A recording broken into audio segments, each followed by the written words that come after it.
नमस्कार भाइ बहिनीहरू, तपाईहरू सबैलाई आजको यो कक्षामा हार्दिक स्वागत छ।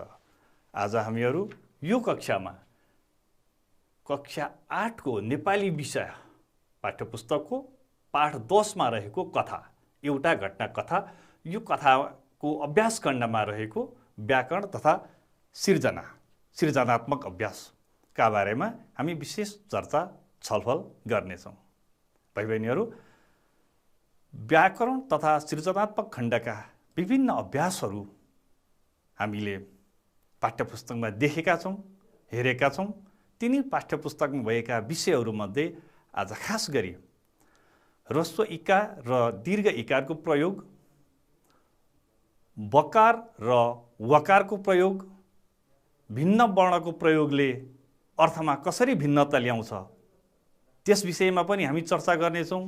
यसै गरी शुद्ध लेखन कसरी गर्ने, शुद्ध लेखनको पनि सन्दर्भ आजको कक्षामा रहनेछ।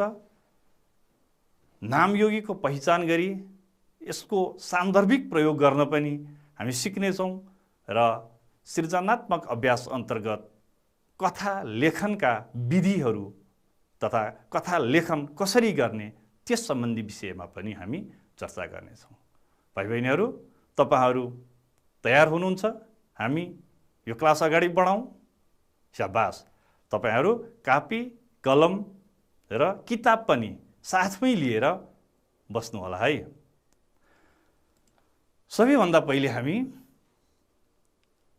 ह्रस्व इकारको प्रयोग कसरी गर्ने, कहाँ कहाँ कस्ता शब्दमा ह्रस्व इकारको प्रयोग हुन्छ, ह्रस्व इकारलाई कस्तो मात्राले जनाइन्छ भन्ने विषयमा चर्चा गर्नेछौँ।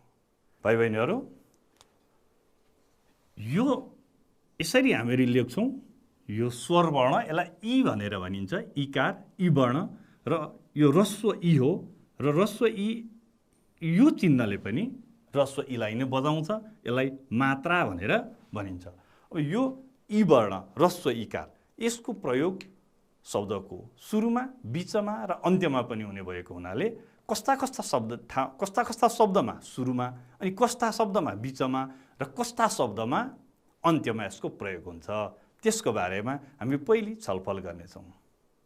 ध्यान दिएर सुन्नुहोस् है। शब्दको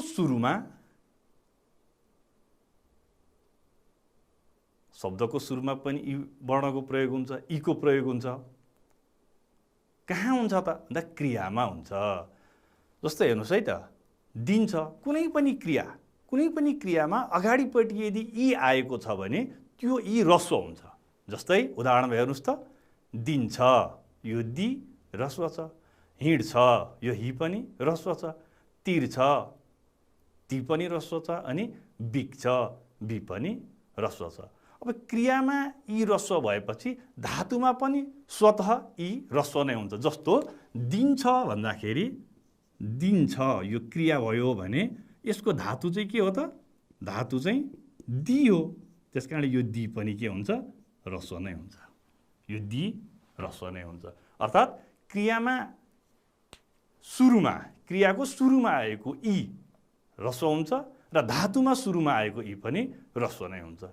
यसै गरी अर्को ठाउँ हेर्नुहोस् है त, अव्यय शब्दको पनि अव्यय शब्दको अगाडिपट्टि आएको ई त्यो पनि ह्रस्व हुन्छ। हेर्नुहोस् है त, केही शब्दहरू, शीत यो नामयोगी अव्यय हो, तिर यो पनि नामयोगी अव्यय हो, पिटिक्क क्रिया विशेषण हेर्नुहोस् त अगाडि ह्रस्व छ, निच्च ह्रस्व छ अगाडि ई, हिजो किनकि अगाडिका प्रत्येक इकार हेर्नुहोस् त ह्रस्व छ। यसरी अव्यय शब्दमा सुरुमा ई वर्णको प्रयोग भएको छ भने त्यो पनि ह्रस्व नै हुन्छ।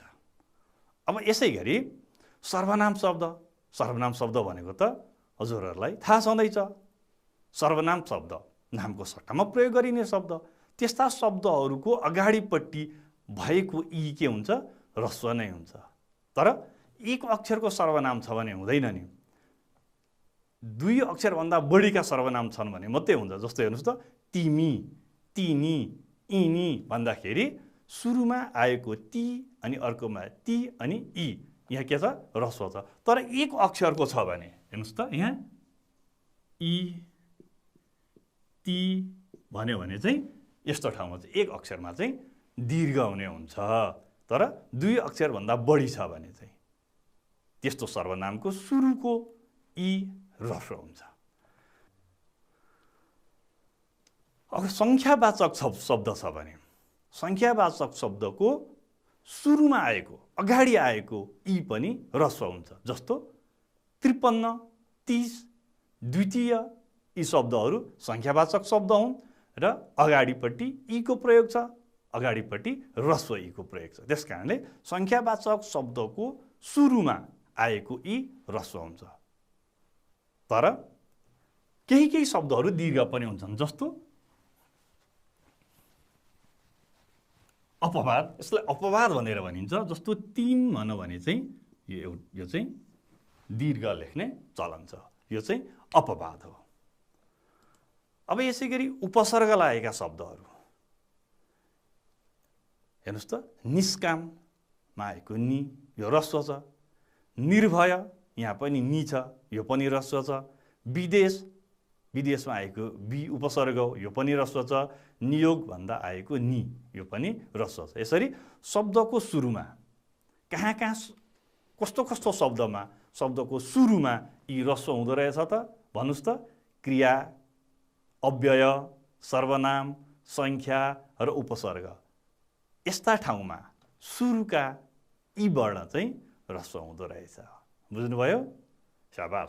अब शब्दको बिचमा हेर्नुहोस्, शब्दको बिचमा कस्ता शब्दको बिचमा यी ह्रस्व हुन्छ भन्दा हेर्नुहोस् है, त्यो क्रियाको बिचमा, अहिले क्रियाको सुरुमा यी ह्रस्व थियो, क्रियाको बिचमा पनि यी के हुन्छ त ह्रस्व हुन्छ। जस्तो खाइन्, यो यी ह्रस्व हो। गरिन्छ, यहाँ पनि बिचमा हेर्नु त हेरी यो ह्रस्व छ। भनिदियो, यो नि दि यो बिचमा छ दुईटै, यी पनि ह्रस्व। क्रियाको बिचमा र सुरुमा दुईटैमा यी ह्रस्व हुँदो रहेछ।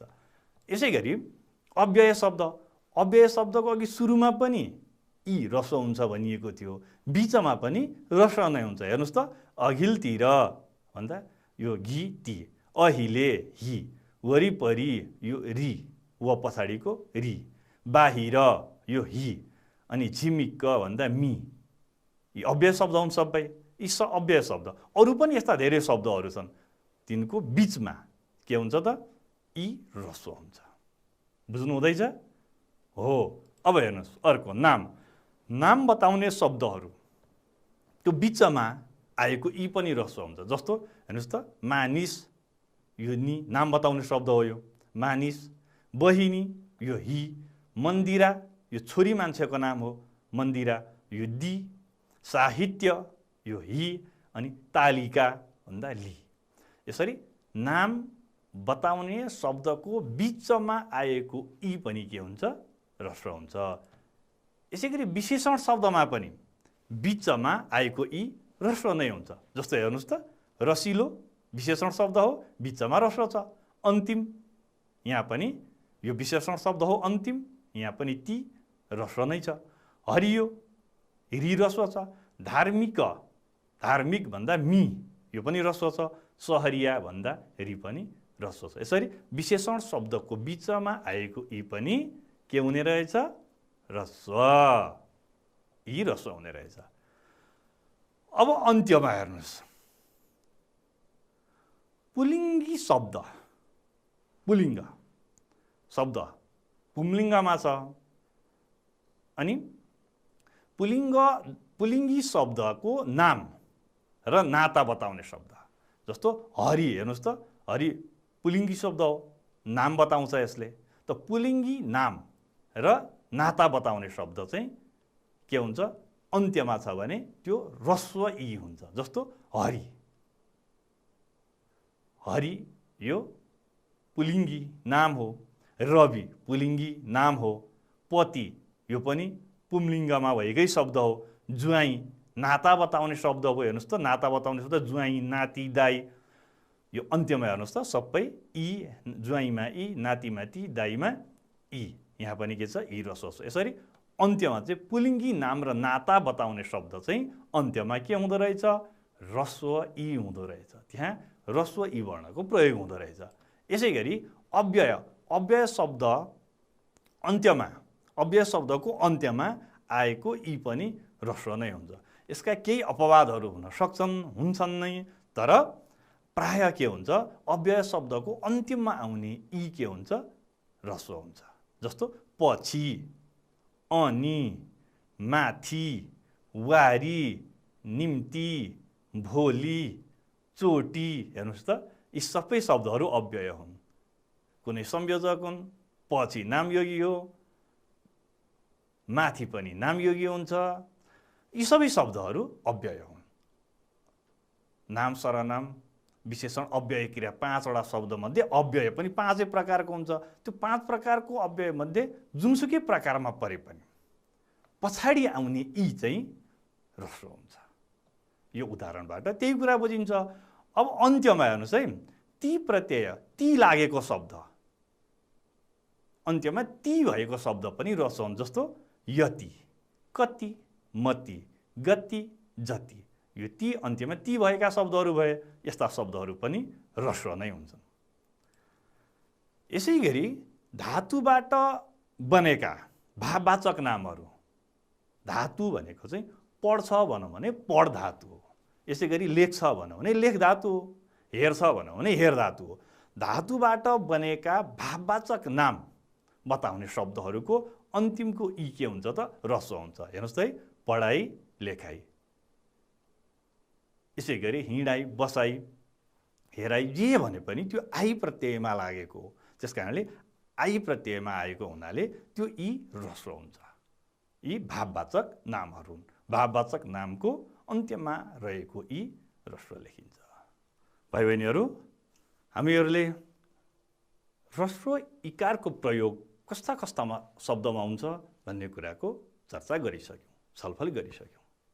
अब दीर्घ इकारको प्रयोग कस्ता कस्ता शब्दमा हुन्छ, कहाँ कहाँ हुन्छ, कसरी हुन्छ, त्यस विषयमा पनि छलफल गर्छौँ। तपाईँहरू पनि छलफलका लागि तयारी हुनुहोस् है। ध्यान दिएर सुन्नुहोस्, हेर्नुहोस् है।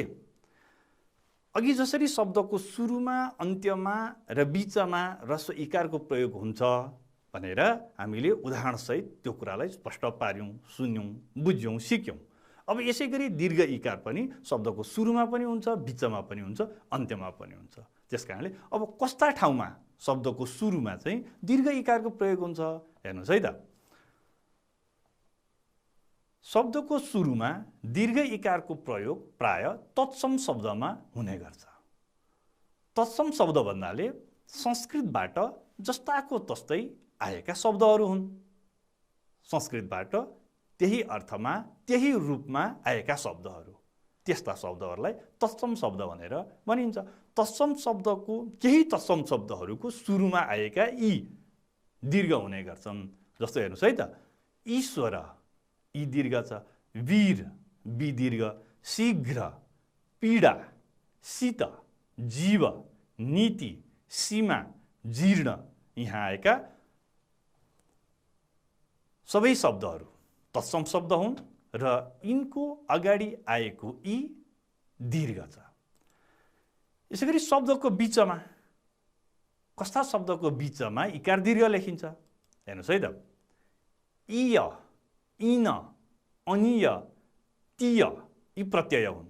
इय पनि प्रत्यय हो, इन पनि प्रत्यय हो, अनिय र तिय यी सबै प्रत्यय हुन्। यी प्रत्यय लागेर बनेका शब्दहरू के हुन्छन् त दीर्घ हुने गर्छन्। हेर्नुहोस् है त, पूर्वीय य प्रत्यय लागेको शब्द, पूर्वीय भन्दा वि दीर्घ भयो।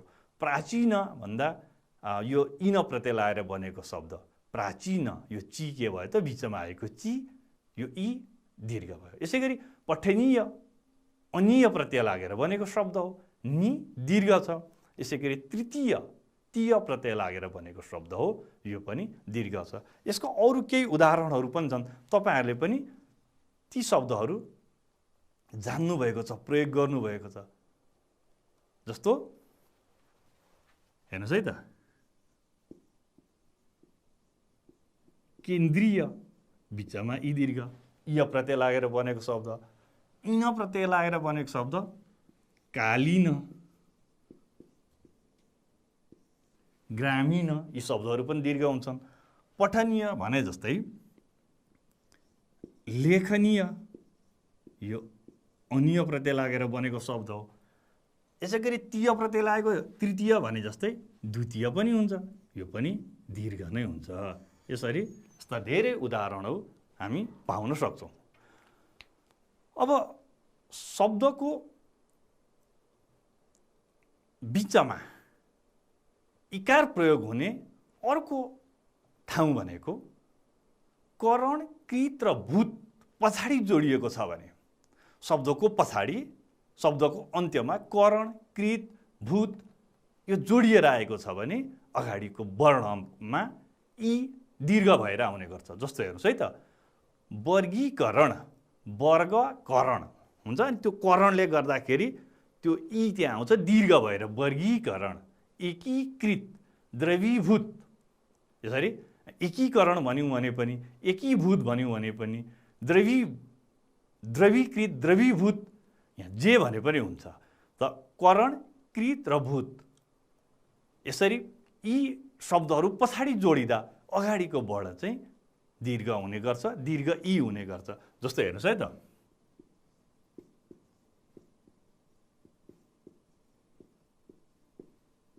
निर्मलीकरण भनेर हामी भन्छौँ। निर्मलीकरण भनेको निर्मल बनाउने काम। जस्तै वर्गीकरण, वर्गीकरण गर्ने काम, वर्ग वर्गमा छुट्याउने काम, एकीकृत एउटै बनाउने काम। यसरी यो करण, कृत र भूत लागेका शब्दहरूको बिचमा आएको ई के हुन्छ, दीर्घ हुने गर्छ। अब यस्तै केही तत्सम शब्दहरू यी नियमले नभेट्ने तर बिचमा ई दीर्घ ईको प्रयोग हुने केही तत्सम शब्दहरू हेर्नुहोस् है त, उत्तीर्ण, परीक्षा, शरीर, विपरीत, प्रतीक, शिरीष, समीप, समीर, वाल्मीकि यी शब्दहरूको बिचमा आएको यी दीर्घ छ। किनकि यी शब्दहरू संस्कृत भाषामा दीर्घ प्रयोग गरिन्छन्, संस्कृतबाट नेपालीमा आउँदा पनि नेपालीमा प्रयोग गर्दाखेरि दीर्घ नै प्रयोग गरिन्छ। त्यस कारणले यिनीहरूलाई हामी तत्सम शब्द भन्छौँ। यस्ता तत्सम शब्दहरूमा पनि बिचको यी दीर्घ हुने गर्छ। भाइ बहिनीहरू, अब शब्दको अन्त्यमा कस्ता कस्ता शब्दको अन्त्यमा दीर्घ इकार लेखिन्छ हेर्नुहोस् है त। स्त्रीलिङ्गी शब्द छ भने अन्त्यमा आएको इकार दीर्घ हुन्छ। जस्तै किशोरी, छोरी, दिदी, जेठानी, गौरी, मालती, गाई। अब यसै गरी जाति, पेशा र थर बुझाउने शब्दको अन्त्यमा आएको ई पनि दीर्घ नै हुन्छ। जस्तै हेर्नुहोस् है त, क्षेत्री जाति बताउने शब्द भयो, दीर्घ। अब ज्यामी पेशा बताउने शब्द भयो, ज्यामीको मी दीर्घ, अन्तिममा आएको ई हो नि, यो दीर्घ भयो। यसै गरी थर बताउने शब्द राई, यो पनि के हो त, ई दीर्घ छ। अब यसै गरी सर्वनाम शब्द छ भने अन्त्यमा आएको ई, हरेक सर्वनाम शब्दको अन्त्यमा आउने ई चाहिँ दीर्घ हुन्छ। जस्तै तिमी, ई, ती, तपाईँ, हामी यी शब्दहरू, यी शब्दहरूमा अन्त्यमा आएको यी दीर्घ छ। यसै गरी विशेषण शब्दहरू, विशेषण शब्दहरूको अन्त्यमा आउने ई दीर्घ हुन्छ। हरेक विशेषण शब्दको अन्त्यमा आएको ई दीर्घ हुन्छ। जस्तो धनी विशेषण शब्द हो, ई दीर्घ छ। ज्ञानी, सानी, नेपाली यी सबै के हुन्, विशेषण शब्द हुन्। सबै के छन्, अन्त्यमा दीर्घ छन्। अब सङ्ख्यावाचक शब्द हेर्नुहोस् है त, सङ्ख्यावाचक शब्दको पनि अन्त्यमा आएको ई दीर्घ नै हुन्छ। जस्तो दुई, ई हेर्नुहोस् त दीर्घ छ। 60 ठी दीर्घ छ। 70, 80 यसरी सङ्ख्यावाचक शब्दको अन्त्यमको ई, अन्तिममा आएको ई दीर्घ हुन्छ। कुनै शब्द ठाउँ बताउने छ या नदी बताउने शब्द छ भने त्यो नदीवाचक वा स्थानवाचक शब्दको अन्तिमको ई पनि दीर्घ नै हुन्छ। जस्तो हेर्नुहोस् त, ठिमी दीर्घ भयो, लुम्बिनी अन्तिममा हेर्नुहोस् निदीर्घ छ, कोशी यो नदीको नाम भयो, अन्तिमको ई दीर्घ छ। यसरी स्त्रीलिङ्गी शब्द छ भने अन्त्यमा अनि जाति पेशा र थर बुझाउने शब्दको पनि अन्त्यमा सर्वनाम शब्द, विशेषण शब्द, सङ्ख्यावाचक शब्द, स्थानबोधक र नदीबोधक शब्दको अन्त्यमा आउने यी दीर्घ हुने रहेछ। भाइ बहिनीहरू, तपाईहरुले ह्रस्व इकार र दीर्घ इकारको प्रयोग कहाँ कहाँ हुन्छ भनेर सिकिसक्नुभयो।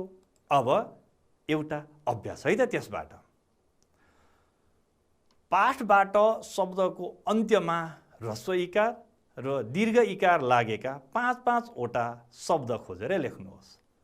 शब्दको अन्त्यमा ह्रस्व इकार भएको 5 वटा अनि शब्दको अन्त्यमा दीर्घ इकार भएको 5 वटा शब्द पाठबाट खोजेर लेख्नुपर्छ। तपाईहरु लेख्न सक्नुहुन्छ। हेर्नुस् है त, पाठमा प्रयोग भएका अन्तिममा ह्रस्व इकार भएका 5 वटा शब्दहरू मैले टिपेको छु। हेर्नुस् त, शक्ति, पनि, पछि, क्षति, पाली। एउटा घटना कथामा प्रयोग भएका शब्दहरू हुन् यिनीहरू। यी शब्दहरूको अन्तिममा ई के छ? ह्रस्व छ। यसैगरी दीर्घ, अन्तिममा दीर्घ भएका 5 वटा शब्दहरू एउटा घटना कथामा कहाँ कहाँ छ त? कुन कुन शब्द हुन् ती? हेर्नुस् त, विद्यार्थी, खेलाडी, साथी, हामी, नदी। हेर्नुस् त, यी सबै शब्दहरू कथामा छन्, पाठमा प्रयोग भएका छन्। हामीले खोजेर यहाँ यसरी देखाएको मात्र हौं। यस्ता अरू पनि शब्दहरू त्यहाँ तपाईहरुले खोज्नुभयो भने पाउनुहुन्छ। बुझ्नुभयो नि? हो। अब अगाडि हेर्नुस् है त। अब हामी ब को प्रयोग, जसरी ई को प्रयोग कहाँ गर्ने, कसरी गर्ने भनेर हामीले सिक्यौं। त्यसैगरी ब को प्रयोगको बारेमा पनि चर्चा गरौँ है। हेर्नुस् त, ब को प्रयोग कहाँ कहाँ हुन्छ? नेपाली शब्दमा, मूल नेपाली शब्दमा र नेपाली भाषामा आएका आगन्तुक शब्दमा ब को प्रयोग हुन्छ। जस्तो बाटो नेपाली शब्द हो, बखत नेपाली शब्द हो, बाबा, यसैगरी अखबार यो आगन्तुक शब्द हो, बुहारी, बिस्कुट, बिस्कुट पनि आगन्तुक शब्द हो। नेपाली भाषामा प्रयोग भएका नेपाली मूल नेपाली शब्द र आगन्तुक शब्दमा यसरी ब को प्रयोग हुन्छ। ब, पेट चिरेको, ब को प्रयोग हुन्छ। यसैगरी जहाँ जहाँ ब को उच्चारण हुन्छ त्यो उच्चारण गर्दै ब उच्चारण हुने धातु र क्रियामा पनि ब नै लेखिन्छ, ब कै प्रयोग हुन्छ। जस्तो हेर्नुस् त, बोल यो धातु भयो, बच धातु भयो, बित यो पनि धातु भयो। अब बढ्छ यो चाहिँ क्रिया भयो, बन्यो यो पनि क्रिया भयो। अब बोल धातु भयो, बोल छ, बच्छ, अनि यसैगरी बित छ, बित्यो भन्नु भने चाहिँ यो क्रिया हुन्छ। यसरी धातु र क्रियामा ब को उच्चारण हुन्छ भने ब नै लेखिन्छ, ब कै प्रयोग हुन्छ। यसैगरी केही अव्यय शब्दहरू छन्, ती शब्दमा ब को प्रयोग हुन्छ। जस्तै हेर्नुस् त, जब, तब, अब, बिस्तारै, ब्यारे, बित्तिकै, यी सबै अव्यय शब्द हुन्। यहाँ पनि ब को प्रयोग भयो। यसैगरी बे, बद, बी यी उपसर्ग हुन्। उपसर्ग गको बारेमा हामीले अगाडि पनि चर्चा गरिसकेका छौं। यो बे, बद, बी यी उपसर्ग हुन्। उपसर्गमा पनि के हुन्छ? भकै प्रयोग हुन्छ। बेनाम, बदनियत र विकर्जे। भाइ बहिनीहरू, केही तत्सम शब्दहरू बन्धु, बाहु, स्तब्ध, बन्धन, ब्रह्म, बाण, बालक, बल, बाह्य, बृहत, यसरी तत्सम शब्द, केही तत्सम शब्दहरूमा पनि ब को प्रयोग हुन्छ। अब व को प्रयोग, व को प्रयोग कहाँ कहाँ हुन्छ त? हेर्नुस् है त, जहाँ जहाँ व उच्चारण हुन्छ त्यहाँ व नै लेखिन्छ। जस्तो व र, वहाँ, बिरुवा, बिरुवा भन्दा वा, प्वाक्क, आवाज, कुवा, यसरी व उच्चारण हुने ठाउँमा। अनि यसरी वान, वत, वती, वित यो अन्त्यमा छ भने पनि व को प्रयोग हुन्छ। जस्तो हेर्नुस् त, धनवान, पुत्रवत, भगवती, शिक्षाविद, यहाँ व को प्रयोग छ। यसैगरी व्य, व्य भएको ठाउँ कर्तव्य, काव्य, व्यग्र, व्यथा, व्यवहार, व्य आएको शब्दमा पनि व को प्रयोग हुन्छ। यसैगरी आवट, उवा, वाला, वार, वारी प्रत्यय लागेको शब्दमा पनि व को प्रयोग हुन्छ। जस्तो बनावट, आवट प्रत्यय, उवा हरुवा, वाला घरवाला, वार उम्मेदवार, वारी जिम्मेवारी, यस्ता शब्दमा पनि व को प्रयोग हुन्छ। अब व र ब को प्रयोग भएका 5-5 वटा शब्द पाठबाट खोजौँ है त। कहाँ कहाँ प्रयोग भएको छ व र ब? हेर्नुस् त, पाठमा व को प्रयोग भएका 5 वटा शब्दहरू विद्यालय, विषय, गर्व, विजय, केशव, यसै गरी बको प्रयोग भएको हेर्नुहोस् त, यी शब्दहरू हामीले खोज्नुपर्छ, खोजेर पत्ता लगाउनुपर्छ। हेर्नुहोस् त, सबै, बेला, किताब, बग्रेट अनि बयान। भाइ बहिनीहरू, अब तपाईँहरूले यो ई, ह्रस्व ई, दीर्घ ई अनि व र ब तपाईँहरूले सिकिसक्नु भएको छ यसको प्रयोग कहाँ कहाँ हुन्छ। अब त्यहाँबाट तपाईँहरूलाई एउटा अभ्यास है, विवाद, विवाद, विवाद, विवाद, यी चारवटा शब्दमध्ये कुन शब्द शुद्ध हो, कुन शब्द शुद्ध हो। यस्तै गरी शब्दको अन्त्यमा ह्रस्व इकार कहाँ हुँदैन, पुलिङ्गी शब्दमा, ती प्रत्यय लागेका शब्दमा, आई प्रत्यय लागेका शब्दमा अथवा स्त्रीलिङ्गी शब्दमा। यो पनि हजुरहरूले मिलाउन सक्नुहुन्छ। यसै गरी अर्को शब्द चाहिँ हेर्नुहोस् त, वको ब उच्चारण हुने शब्द कुन हो? लेख्न थियो, व लेखिन्छ तर ब उच्चारण हुन्छ। अवस्था, वास्ता, महत्त्व, स्वागत, ब उच्चारण हुने, वको ब उच्चारण हुने शब्द कुन हो? त्यो पनि उच्चारण गर्दा थाहा पाइहालिन्छ। अब अशुद्ध शब्द कुन हो? गौरी, काकी, सानी, नानी। यति मध्ये अशुद्ध शब्द कुन हो? पत्ता लगाउनुभयो? लाउन सक्नुहुन्छ। भाइ बहिनीहरू, अहिलेसम्म हामीले के सिक्यौँ त? ह्रस्व ई वर्ण र दीर्घ ई वर्णको प्रयोग गर्न सिक्यौँ, ह्रस्व ई वर्ण र दीर्घ ई वर्ण सम्बन्धी अभ्यास गर्न सिक्यौँ, व वर्ण र ब वर्णको प्रयोग गर्न सिक्यौँ अनि व र ब वर्ण सम्बन्धी अभ्यास गर्न सिक्यौँ। अब यसपछि म तपाईँहरूलाई यहाँ बोर्डमा एउटा चार्ट पेपर टाँस्छु, हेर्नुहोस् है। वर्णको भिन्नताले अर्थमा कस्तो परिवर्तन ल्याउँछ? वर्ण भनेको तपाईँहरूले बुझ्नुहुन्छ, स्वर वर्ण र व्यञ्जन वर्ण। अ आ स्वर वर्ण, क ख व्यञ्जन वर्ण। शब्दमा, हरेक शब्दमा वर्ण हुन्छन्, तिनै वर्णले अर्थमा भिन्नता ल्याउने काम गर्दछ। जस्तो हेर्नुहोस् है, काम, खाम, काम, खाम, घाम, दाम र नाम। काम, क, आम, काम, खाम, घाम, दाम, नाम। उस्तै छ, अगाडिको वर्ण फरक छ। हेर्नुहोस् त, क, ख, घ, द र न मात्रै फरक छ, अरू उस्तै छ। अब यो कले गर्दा, यो खले गर्दा, यो घले अनि यो दले र यो नले गर्दा अर्थमा फरक आएको छ। जस्तो हेर्नुहोस् है, काम भनेको कर्म अथवा कार्य, हामीले गर्ने कुरा, त्यो कर्म भयो कामको अर्थ। खाम हेर्नुहोस् त, चिठी राख्न बनाइने कागजको थैलो, यो खाम भयो। अनि घाम भन्दा सूर्य भयो, दाम भन्दा मूल्य भयो, नाम भन्दा संज्ञा अथवा कुनै पनि वस्तुलाई बुझाउने शब्द चाहिँ नाम भयो। हेर्नुहोस् त, यो अगाडिको वर्णले क, ख, घ, द र नले चाहिँ अर्थमा भिन्नता ल्याएको छ। भन्नुको अर्थ वर्णले अर्थमा भिन्नता ल्याउँदो रहेछ। अब वर्णको भिन्नताले हुने फरक अर्थ बुझेर यी शब्दहरूको, हेर्नुहोस् त, झ्याल, स्याल, रियाल र ख्याल, यी शब्दहरूको अर्थ हामीले जान्नु पर्यो। तपाईँहरूको अभ्यासका लागि पाठ्य पुस्तकमा यो दिइएको छ, वर्णको भिन्नताले हुने फरक। हेर्नुहोस् त, झ्याल यहाँ झ, स्याल यहाँ स, रियाल यहाँ रेफ र अनि ख्यालमा यहाँ ख। यहाँ याला सबैमा बराबर छ, फरक चाहिँ अघिल्लो वर्णमा छ। अब यो वर्णको भिन्नताले अर्थमा पनि भिन्नता आएको छ। अब के भिन्नता छ त? हेर्नुहोस् है त, झ्याल भन्नाले हावा र उज्यालोको लागि कोठामा हामीले बनाएको सानो द्वार हो झ्याल। अब स्याल भनेको एक खालको जङ्गली कुकुर हो, यो कुकुर जस्तै देखिने जङ्गली जनावर। रियाल भनेको चाहिँ मुख रसाएर चुइने थुक भयो रियाल भनेको चाहिँ। अब ख्याल भनेको चाहिँ विचार भयो, ख्याल गर्नुपर्छ नि, विचार भयो। हेर्नुहोस् त, यो अगाडिको झ, स, यो रेप र यो ख, यसले चाहिँ के गरेको छ? यही वर्ण हो, यही वर्णले चाहिँ अर्थमा भिन्नता ल्याएको छ। अब यसबाट के स्पष्ट हुन्छ भने वर्ण भिन्न छ भने अर्थमा पनि भिन्नता आउँछ। यही कुरा बुझ्यो। अब अघि हामीले ई वर्ण, ह्रस्व ई वर्ण, दीर्घ ई वर्ण अनि व ब कस्तो ठाउँमा प्रयोग हुन्छ भनेर हामीले सिकिसकेका छौँ। अब त्यही आधारमा वर्ण विन्यास मिलाएर वाक्यलाई शुद्ध पार्ने एउटा अभ्यास छ। हेर्नुहोस् है त, सानदिदी सिन्धुलीबाट हिँडी मेरो निवासमा आइपुग्नु भएछ। घरभित्रै पसिसक्दा बल्ल भाइले देखेछ। बेलुका श्रीमती र म आएपछि मात्र हाम्रो भेट भयो अनि रमाइला कुराकानी गरेर हामी राति अबेर सुत्यौँ। हेर्नुहोस् त, यहाँ ई ह्रस्व ई दीर्घ ई काहीँ व काहीँ व बिग्रिएको छ, अशुद्ध छ।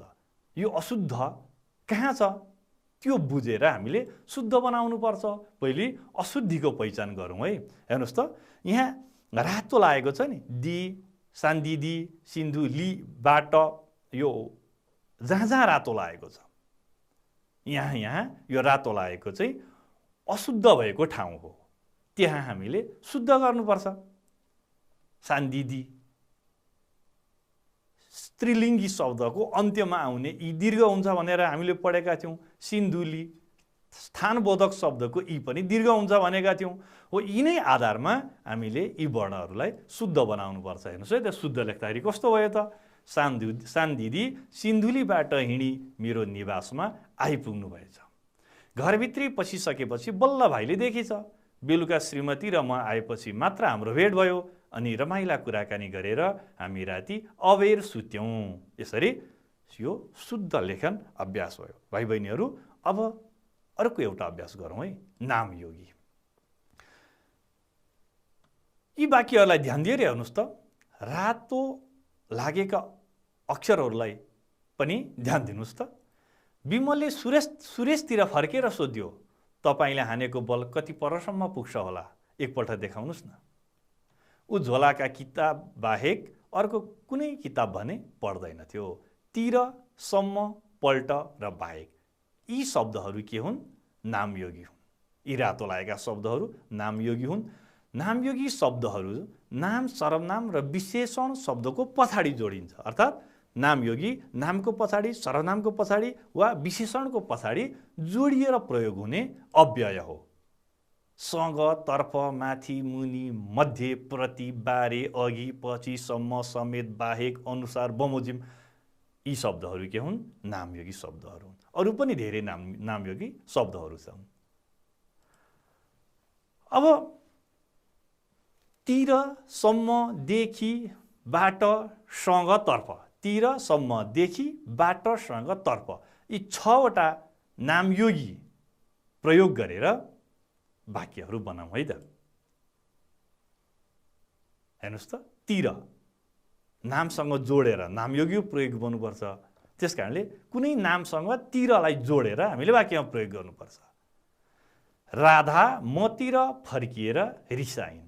हेर्नुहोस् त, मसँग जोडियो सर्वनामसँग। सम्म यसलाई वाक्यमा कसरी प्रयोग गर्ने? काका सहरसम्म पुगेर आउनुहुन्छ। अनि देखि, उनीहरू गाउँदेखि पूर्व लागे। बाट, मैले तिमीबाट धेरै आशा गरेको थिएँ। सँग, बहिनी उमेशसँग पढ्दैछिन्। तर्फ,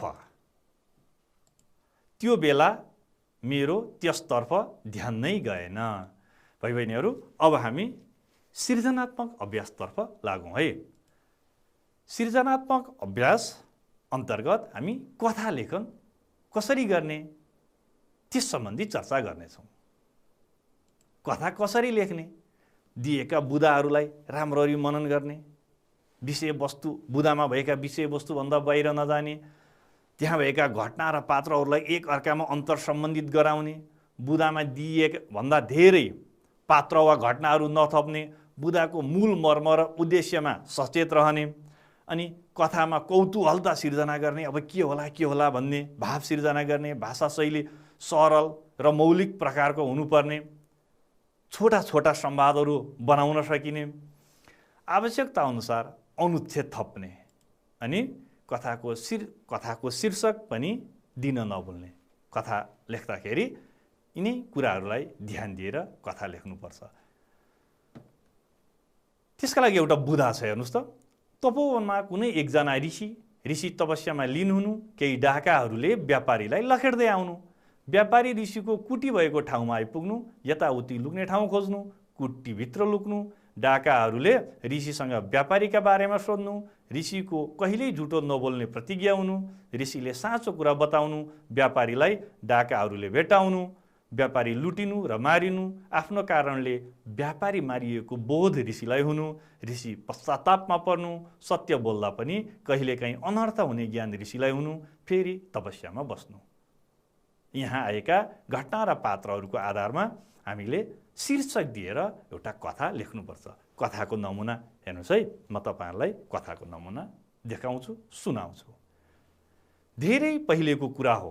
तपोवनमा एकजना ऋषि बस्थे। त्यहाँ उनको समय तपस्या गरेरै बित्थ्यो। उनी प्राय तपस्यामा लीन भएका हुन्थे। एक दिन त्यही ठाउँ वरपर डाकाहरू धनमाल लुट्न व्यापारीलाई लखेटिरहेका थिए। प्राण बचाउन भागिरहेका व्यापारी संयोगले ऋषिकै कुटीमा आइपुगे। उनी यताउति लुक्ने ठाउँ खोजिरहेका थिए। सामुन्ने ऋषिको कुटी देखे अनि भित्र छिरे। ऋषिले यो सबै निहालिरहेका थिए। एकछिनपछि डाकाहरू पनि व्यापारीलाई पछ्याउँदै त्यही आइपुगे। उनीहरूले ऋषिलाई सोधे, मुनिवर, भाग्दै आएका व्यापारीलाई तपाईँले यता कतै देख्नुभयो? ऋषिले जीवनभर झुटो नबोल्ने प्रतिज्ञा गरेका थिए। त्यसैले सत्य कुरा बताउँदै उनले भने, हो, मैले देखेको छु। व्यापारी मेरो कुटीभित्र छिरेका छन्। ऋषिका कुरा सुन्नासाथ खुसी भएका डाकाहरूले कुटीभित्रबाट व्यापारीलाई घिच्याउँदै बाहिर निकाले। उसँग भएको धनमाल लुटे अनि ऋषिकै सामुन्ने हत्या गरेर बाटो लागे। आफूले सत्य बोलेकै कारण एउटा व्यापारीको हत्या भएको नमिठो अनुभव ऋषिलाई भयो। उनले व्यापारीको हत्या हुनुमा आफूलाई दोषी ठहर्याए। उनले पश्चाताप गर्दै भगवानसँग प्रार्थना गरे, हे प्रभु, सत्य बोल्दा पनि कहिलेकाहीँ अनर्थ हुँदो रहेछ भन्ने मलाई ज्ञान गराउन एउटा व्यापारीकै हत्या किन गर्नु पर्यो? उनी दुखी हुँदै फेरि तपस्यामा लीन भए। भाइ बहिनीहरू, यसरी बुदामा दिएका कुराहरूलाई रोचक तरिकाले सिलसिला मिलाएर कथा लेख्नुपर्छ। अब तपाईँहरूको लागि अभ्यास है त। नामयोगी शब्द हो। पढाइ नामयोगी शब्द हो, सम्म हो, अनि। पढाइसम्म अनि। तपाईँहरूले बुझिसक्नुभयो कुन नामयोगी शब्द हो। नामयोगीसँग जोडिँदैन, सर्वनामसँग जोडिँदैन, नामसँग जोडिँदैन वा क्रियासँग जोडिँदैन। यसै गरी वर्णको भिन्नताले ध्वनिमा भिन्नता आउँछ, वर्णमा भिन्नता आउँछ वा अर्थमा भिन्नता आउँछ। यो तपाईँहरूले सिकिसक्नु भएको छ, बुझिसक्नु भएको छ। यसरी अहिले हामीले यो कक्षामा, यो पाठमा के सिक्यौँ त? वर्णको भिन्नताले अर्थमा भिन्नता आउने रहेछ भन्ने कुरा सिक्यौँ। यसै गरी अशुद्धि पहिचान गरी शुद्ध बनाएर लेख्न सिक्यौँ। अनि नामयोगीको पहिचान गरेर त्यसको सान्दर्भिक प्रयोग गर्न सिक्यौँ।